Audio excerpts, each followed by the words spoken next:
Olá, você, meu amigo, minha amiga aqui do Tec Concursos, como é que tá? Tudo bem? Professor Bruno Lira está aqui agora para a gente continuar nosso tópico de agentes públicos. Vamos para um novo subtópico, uma nova matéria, um novo tema, que é o tema de classificação de agentes públicos. A gente trabalhou na aula passada sobre conceito, né? E mostrei que o agente público é toda aquela pessoa que exerce função pública de maneira transitória ou permanente, com ou sem remuneração. Mas agora chegou a hora da gente tratar de uma classificação e entender quais são as espécies do agente público. Vem comigo, vamos lá? Eu vou abrir outra tela aqui para ficar melhor da gente conversar. Essa tela aqui é uma tela em branco, é um quadro que eu tenho uma flexibilidade maior de trabalhar e eu vou esquematizar para você aqui essa classificação dos agentes públicos. Vamos fazer um esqueminha juntos aqui que vai ficar bem bacana, beleza? Ok, pessoal, olha só. Então, agente público é esse conceito amplo que a gente conversa na aula passada. Toda aquela pessoa que exerce uma função pública de maneira transitória ou permanente com ou sem remuneração. Agora a gente vai entender que esse agente público, ele pode ser um agente honorífico, por exemplo. Honorífico. O agente honorífico, pessoal, o nome fala agente honorífico. O que é isso, professor? É um agente público que representa a administração pública em razão de sua honra. Em razão de sua honra. Olha que interessante, né? Que profundo. Eu exerço uma função pública em virtude da minha honra, mas é isso mesmo. Em razão de sua honra. A doutrina pode falar em honorabilidade. Sua alta honorabilidade. Honorabilidade. Esse é o agente público honorífico. Ô, professor, mas por quê? Como assim, em razão da sua honra? Ele tem uma honra muito elevada e por isso ele exerce função pública? É porque existem funções, pessoal, que só podem ser exercidas por pessoas que tenham uma reputação ilibada. Já é outra característica que a gente pode escrever aqui, ó. Reputação ilibada. Ilibada. Ou seja, é aquela pessoa que tem uma moral incontestável, compreende? É aquela pessoa que não há nenhum fato que venha a desabonar a sua honra, a sua conduta. Então, se essa pessoa é uma pessoa que não tem nenhum fato que venha a desabonar a sua honra, a sua conduta, ela pode ser escolhida para exercer uma função pública como agente honorífico. E agora, lógico, não basta que essa pessoa tenha apenas uma alta honorabilidade, ela tem que ter também capacidade técnica. Ela tem que ter também capacidade técnica para exercer essa função. E quem são, professor? Quem são os agentes honoríficos? Olha, a gente tem alguns exemplos. Os exemplos mais citados em prova, sem sombra de dúvida, eu tenho aqui o mesário de eleição. Mesário de eleição. Nossa, é um dos mais citados em prova, sem sombra de dúvida.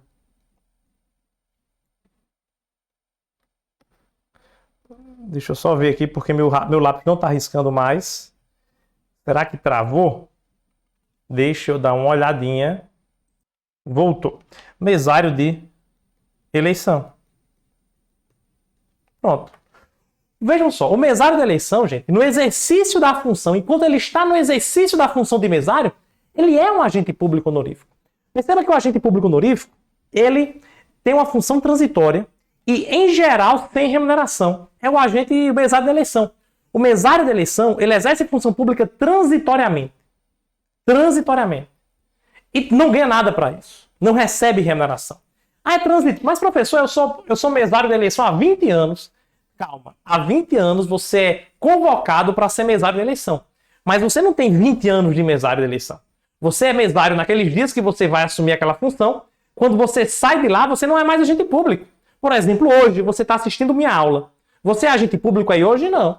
Você só é mesário quando você é convocado, presta o serviço. Naquela função você é agente público. Mas depois que você sai daquele serviço do mesário, já não é mais. Embora que você continue cadastrado para ser convocado na próxima eleição, mas não tem problema nenhum. Tudo bem? Beleza? Enquanto você não está na função, você não é agente público. Quando você está de fato exercendo a função, trabalhando lá como mesário, aí você é agente público. Além do mesário, nós podemos citar, outro que cai muito em prova também, é o tribunal de júri. É o jurado do tribunal do júri. É o jurado do tribunal do júri. O tribunal do júri, gente, é aquele tribunal que vai julgar os crimes dolosos contra a vida. E esse tribunal, os crimes dolosos contra a vida, eles não são julgados de maneira própria. Eles não são propriamente julgados pelo juiz. O juiz, ele emana uma sentença. Mas quem diz se a pessoa vai ficar livre ou se vai para a cadeia é um conselho de jurados. Então, pessoas do povo são escolhidas pela justiça, pelo poder judiciário, para compor um conselho de sentença. E aí essas pessoas vão dizer se o acusado ele vai ser preso ou não. Essas pessoas que são convocadas para compor esse conselho de sentença, essas pessoas que nós chamamos de jurados, elas são agentes honoríficos. Elas vão exercer essa função pública temporária, sem remuneração. Outro exemplo de agente honorífico, professor. Conselheiro tutelar. Mas o conselheiro tutelar tem uma peculiaridade. Quando a doutrina fala sobre o agente honorífico, gente, a doutrina diz assim, ó, o agente honorífico é aquela pessoa que exerce função pública transitória e, em geral, sem remuneração. Porque existem casos específicos que o agente honorífico recebe remuneração, como é o caso do conselheiro tutelar. O conselheiro tutelar, ele sim recebe remuneração, mas ele é agente honorífico. Ele exerce a função em virtude de sua reputação ilibada, em virtude de sua honra. Tudo bem? Eu vou fazer assim com você. A gente vai montando o esquema. Eu montei o esqueminha aqui de agente honorífico. A gente vai continuar nesse esquema para falar das outras espécies de agentes públicos, mas eu vou apresentar uma classificação e te mostrar o conceito doutrinário dela. Por exemplo, o agente honorífico, esse conceito dele, Lopes Meireles, é muito bom. Ele diz assim, ó, o agente honorífico são cidadãos convocados, designados ou nomeados para prestar transitoriamente determinados serviços ao Estado em razão de sua condição cívica, de sua honorabilidade ou de sua notória capacidade profissional, mas sem qualquer vínculo empregatício ou estatutário, não tem vínculo profissional. E normalmente sem remuneração. Normalmente. Existem casos em que há remuneração, como é o exemplo que eu te disse do conselheiro tutelar.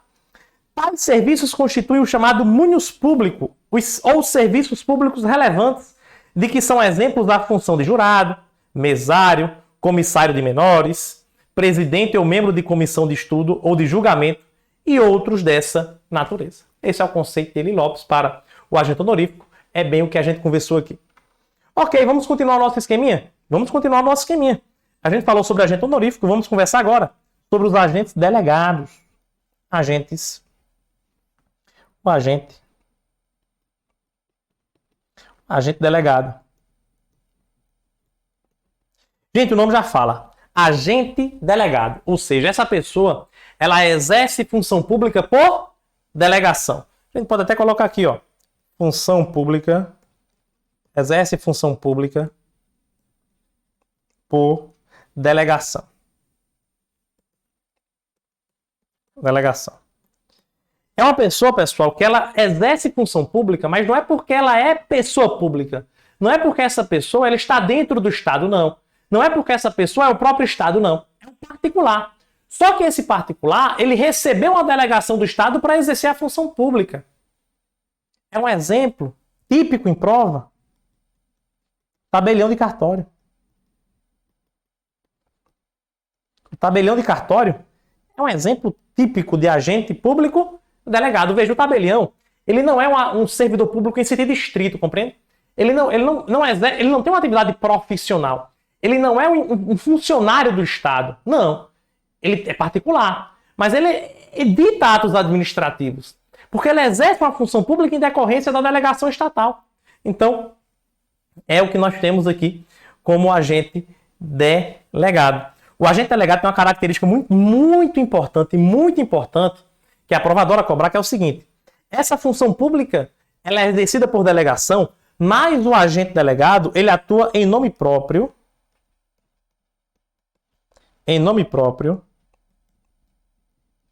e por sua conta e risco. Olha que interessante. Por sua conta e risco. Professor, não entendi. O que é que significa isso? Que ele atua em nome próprio, por sua conta e risco. Quer dizer que, em regra, gente, ele assume os riscos do negócio. Então, por exemplo, o tabelião de cartório ele vai se responsabilizar pelo negócio dele. Se as finanças não estiverem bem, o Estado não vai subsidiar. Ele se responsabiliza. Ele se responsabiliza pela contratação dos empregados daquele cartório. Ele se responsabiliza pelos danos que causar a terceiros. Essa é a regra. Agora, quando a gente fala sobre responsabilidade civil, existe uma súmula, uma jurisprudência do Supremo Tribunal Federal que traz uma ressalva em relação a isso, que contradiz até um pouco esse conceito de agente delegado. Os danos que o tabelião causa no exercício da função são imputados ao Estado, mas é uma exceção. Mas a regra é essa, em nome próprio, por sua conta e risco, quer dizer que ele atua em nome próprio. Os riscos do negócio são assumidos por ele. Ele que contrata funcionários, ele que contrata terceiros. A atividade que ele desempenha é uma atividade pública, mas é considerada exercida e prestada por ele, pelo particular, embora seja uma função pública. Tá? Então o agente delegado exerce função pública por delegação, atua em nome próprio, por sua conta e risco. A gente pode até citei para vocês na aula anterior. A gente pode incluir aqui também o concessionário de serviço público. A concessionária de serviço público. Só que, veja, a própria doutrina traz como exemplo de agente delegado a concessionária. A própria doutrina traz. Mas a doutrina, quando conceitua agente público, diz pessoa física. Pelo menos o conceito de Pietro é assim, de Eli Lopes é assim. Então, ela conceitua dizendo que é pessoa física, mas ela traz exemplo de agente delegado e concessionária. A concessionária, para mim, é um exemplo muito bom de agente delegado. Por quê? Porque ela realmente é concessionária de serviço público, é um particular, mas ele presta um serviço público em nome próprio, por sua própria conta e risco. Beleza? Mas fica essa ressalva. Você pode encontrar na sua prova o conceito dizendo que é pessoa física e você pode encontrar na sua prova um exemplo de agente delegado como sendo a concessionária de serviço público, que vai ser apenas pessoa jurídica. Perfeito, esse é o agente delegado. Vamos identificar o conceito doutrinário de agente delegado. Eli Lopes diz assim, ó: são particulares que recebem a incumbência da execução de determinada atividade, obra ou serviço público, e a realizam em nome próprio, olha, por sua conta e risco. Essa característica é fundamental para a prova. Em nome próprio, por sua conta e risco, mas segundo as normas do Estado, sob a permanente fiscalização do delegante. Lógico, o Estado passa, mas fiscaliza. Esses agentes não são servidores públicos, eles não estão dentro da estrutura do Estado, eles são particulares. Nem honoríficos, nem representantes do Estado. Todavia, constituem uma categoria à parte de colaboradores do poder público. Nessa categoria, encontram-se os concessionários. Olha só, os concessionários e permissionários de obras e serviços públicos, os serventuários de ofícios ou cartórios não estatizados, leiloeiros, tradutores e intérpretes públicos e demais pessoas que recebem delegação para a prática de alguma atividade estatal ou serviço de interesse público. Então perceba, o próprio Eli Lopes, quando conceitua o agente público lá na aula passada, ele diz que é toda pessoa física incumbida do serviço público. Mas o próprio Eli Lopes, quando trata de agentes delegados, ele diz que pode ser concessionário de serviço público. Ora, concessionário, meu amigo, é só pessoa jurídica. Então compreende que existe uma incoerência no próprio doutrinador, e um só doutrinador, ele trouxe uma incoerência, mas você precisa conhecer essas duas posições para a prova. Se a prova falar que agente público é pessoa física, beleza. Só pessoa física, tudo bem. Mas se a prova falar que concessionário é um exemplo de agente delegado, tá show de bola. Já sabemos o que é um agente honorífico, já sabemos o que é um agente delegado. Agora, meus amigos, a gente vai saber o que é um agente credenciado. Agente credenciado. Agente credenciado. Meus amigos, o agente credenciado, o nome já fala, credenciado, é o cara que tem um credenciamento com o Estado, um convênio com o Estado. É um particular, também não faz parte da estrutura do Estado, também não está dentro do Estado, mas tem com o Estado um convênio. E através desse convênio ele desempenha uma função pública. Uma diferença muito importante entre o agente delegado e o credenciado é o seguinte: o credenciado, gente, ele recebe uma incumbência específica para desempenhar a função pública. O agente credenciado desempenha uma incumbência específica para desempenhar a função pública. É diferente do delegado. Porque o delegado, gente, a única função dele é aquela. Por exemplo, um tabelião de cartório. Qual é a função, qual é a atividade empresarial do tabelião de cartório? É apenas representar o Estado. Ele não faz outra coisa, ele representa o Estado. Ele tem um cartório que edita vários atos administrativos. Então a função do cartório é essa, representar o Estado. Qual é a função da concessionária de serviço público? Representar o Estado, prestar o serviço público. A função dela é essa. Ela existe juridicamente para isso, só para isso. O agente credenciado não. O agente credenciado ele tem uma vida comum, ele tem uma vida normal de um particular. Ele tem uma vida como eu, como você, normal. Só que em alguns momentos, em alguns casos, ele recebe uma incumbência específica, uma missão específica para representar o Estado. Um exemplo claro disso, gente, um exemplo claro disso são as clínicas de saúde. Clínicas de saúde. Por exemplo, pessoal, você vai lá no postinho de saúde perto da sua casa, vai fazer uma consulta, o médico diz, olha, para a gente analisar seu caso, eu preciso de um exame de imagem, preciso de uma ressonância magnética, beleza. Aí o próprio posto de saúde, como, por exemplo, na sua cidade, vamos supor que não existe nenhum equipamento público que ofereça um exame de ressonância. Não tem uma máquina para isso.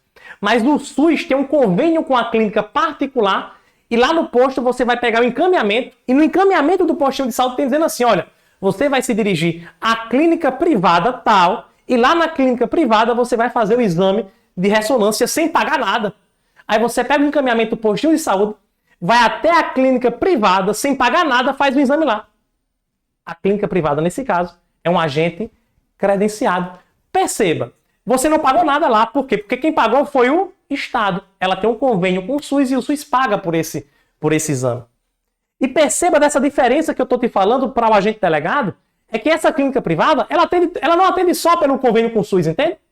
A clínica privada, qual é a finalidade? Essa clínica privada existe para quê? Para fazer atendimento de exame de imagem, por exemplo. Mas ela não faz apenas aquele convênio com o SUS. Ela atende plano de saúde, ela atende um particular que chega pagando por aquele serviço e atende em alguns momentos o SUS. Por isso que trata, incumbência específica. O agente credenciado ele recebe uma incumbência específica para representar o Estado. Ele tem a sua atuação própria privada, mas essa clínica, por exemplo, ela tem a sua atuação própria privada, mas em determinado dia ela vai ter uma incumbência específica de fazer um exame pelo SUS, de representar o Estado. Esse é o agente credenciado. Beleza, pessoal? Tranquilo. Dá uma olhadinha no conceito doutrinário de Eli Lopes. Eli Lopes diz assim, agente credenciado são aqueles que recebem incumbência da administração para representá-la em determinado ato. Não é para representar de maneira geral, é em determinado ato. Ou praticar certa atividade específica. Determinado ato, certa atividade específica, mediante remuneração do poder público credenciante. O poder público paga, ela faz uma atividade. Esse é o agente credenciado. Beleza. Olha só. Deixa eu falar uma coisa para você. O agente honorífico, o agente delegado e o agente credenciado, esses três, Maria Silvia Zanella de Pietro chama eles de particulares. Não é um termo que toda doutrina adota, tá? Existe uma certa divergência nesse ponto. Mas ela, Maria Silvia, e você pode encontrar esse termo na sua prova, ela chama esses três de particulares. Particulares em colaboração. Você pode encontrar na sua prova particulares em colaboração ou particulares em colaboração com o poder público. Por que Maria Silvia chama desse jeito, professor? De Pietro chama assim porque ela entende que essas três categorias, percebe de fato, essas três categorias elas estão fora da estrutura do Estado. Tanto o agente honorífico, como o agente delegado, como o credenciado, eles não estão compondo o Estado. Eles não estão dentro da máquina pública. Eles são particulares. Eu tenho o Estado, aqueles estão fora do Estado. Mas eles auxiliam, eles colaboram com a atividade pública. Por isso que ela chama de particulares em colaboração. Tudo bem? Beleza? Ok, então nós temos aqui o agente honorífico, o delegado e credenciado. Vamos desenvolver o nosso esqueminha aqui. Vamos desenvolver o nosso esquema, porque tem mais outras espécies para a gente conversar, além dos particulares em colaboração com o Estado. Nós temos aqui também, pessoal, além do agente credenciado, eu vou falar para você sobre o agente político. O agente político. Gente, o agente político, ele Eu não posso dizer que ele é particular em colaboração, porque ele está na estrutura do Estado. Ele faz parte da máquina pública. Então ele está ali dentro. Ele está ali dentro. Só que o agente político ele é diferente de um servidor público, por exemplo, porque o agente político ele exerce um cargo que faz parte de uma estatura constitucional. A doutrina costuma dizer, pessoal, que o agente político é aquela pessoa que exerce uma função pública essencial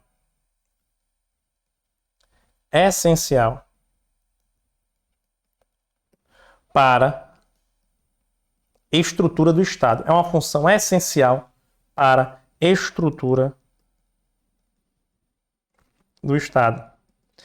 A sua prova pode falar assim, o agente político ele exerce um cargo de estatura constitucional, exerce um cargo que tem maior independência, maior autonomia, de fato. São cargos, pessoal, que estão no topo da hierarquia dos poderes. São cargos de primeiro e segundo escalão de Estado. Eu incluo quem aí? Primeiro exemplo que a gente pode citar são aqueles que exercem mandato eletivo. Ora, todos que exercem mandato eletivo, a gente pode dizer que são agentes políticos. Vereadores, prefeitos, deputados estaduais, governadores, deputados federais, senadores, presidente da República. Toda essa galera que eu falei agora são agentes políticos. Mas não só eles, tá, gente? Não só eles. Aqueles que são titulares de pasta, aqueles que têm orçamento próprio. Quem? Os ministros de Estado. Ministros de Estado. E os secretários, que têm a mesma função do ministro, só que em níveis diferentes. Secretários estaduais e municipais. Ministro da Educação, ministro da Economia, na esfera federal. No Estado, secretário de Segurança Pública, secretário do Lazer, estadual. Secretário municipal da Educação, secretário municipal da Saúde, secretário municipal do Esporte, municipal. Então, esses agentes públicos que estão na hierarquia imediatamente abaixo do chefe do executivo, porque nós temos aqui presidente da República, quem está abaixo do presidente são os ministros. Governador do Estado, quem está abaixo do governador, secretários. Prefeito municipal, quem está abaixo do prefeito, secretários. Então essas pessoas que compõem esse escalão logo abaixo do prefeito, logo abaixo do governador e logo abaixo do presidente, são agentes políticos também. Além deles, pessoal, e aqui eu tenho uma certa divergência doutrinária também. Alguns doutrinadores entendem que também se encaixam como agente político os membros de poder. Membros de poder. Quem são os membros de poder, pessoal? Olha, do legislativo e executivo já está aqui, né? São os prefeitos. Executivo, prefeito, governador, presidente. Eu já coloquei ele aqui em aqueles que exercem mandato eletivo. Já se inclui. Do poder legislativo, membro do legislativo já inclui aqui também, que são os vereadores, deputados estaduais, federais e senadores, já estão inclusos. Mas faltou a gente incluir, que são membros de poder também, magistrados. Magistrados. Entendem que magistrados também são agentes políticos, tá? Agora, uma parte da doutrina. Entendem também que membros do Ministério Público e até mesmo membros do Tribunal de Contas seriam membros não auditores, mas sim ministros do TCU, por exemplo. Seriam agentes políticos.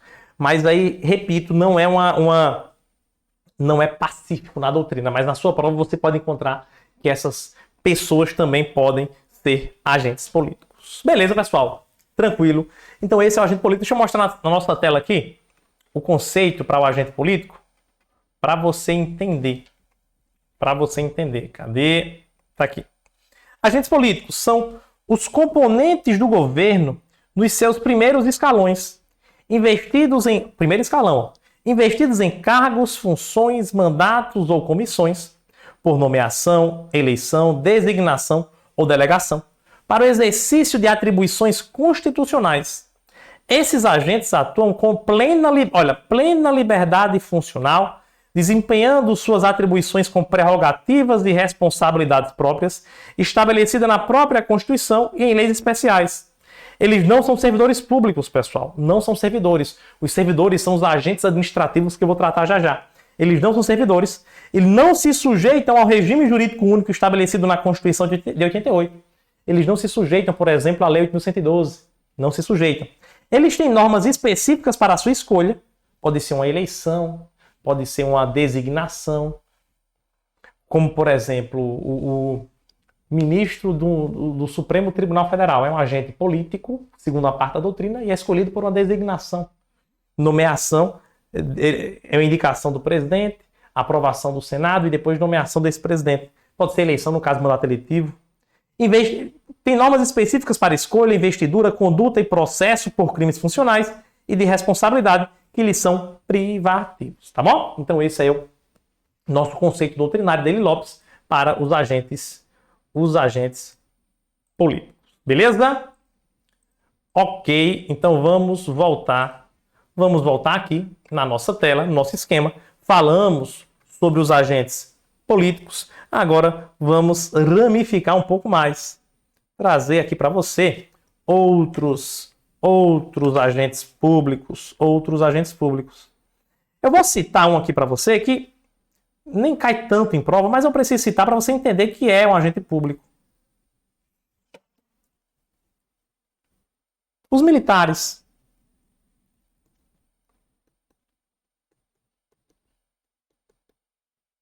Os militares, pessoal, eles são agentes públicos? São. Mas esses militares, eles se sujeitam a um regime próprio. Regime próprio. Esses militares, pessoal, inclusive têm estatuto de servidor próprio. Por exemplo, nós temos na esfera federal a Lei 8.112. É o Estatuto dos Servidores Públicos Civis Federais. Mas o militar não se segue pelo 812, tem um estatuto próprio. Então todos os militares de todas as esferas de governo, eles têm um regramento jurídico próprio específico. Quem vai entrar aqui, professor? Olha, aqui vai entrar os membros das Forças Armadas,